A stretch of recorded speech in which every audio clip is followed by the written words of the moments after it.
Հայաստանը ինչ է արել, Հայաստանը դուք պատկերացրեք ռուսական զորքը այնտեղ կանգնած 2000 հոգի անվտանգություն են ապահովում եւ ված չէին անում իրենց ֆունկցիաները, ասեմ, միջև մի պահ։ Եվ այդ ընթացքում Հայաստանի ղեկավարը գնում է Պրահա եւ ասում է ընդունում եմ Ադրբեջանի կազմը։ Ռուսները չել բանակցում, տեղակել չպահ։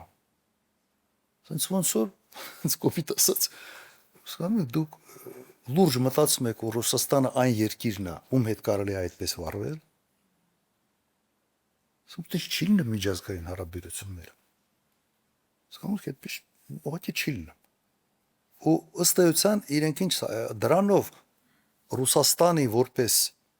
միջնորդ այդ միջնորդի աթոռը տակից վերցրել են։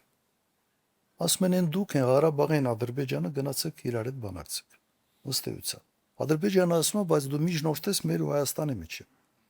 Կարող Ղարաբաղի հիմա դուք եք ներկայացնա։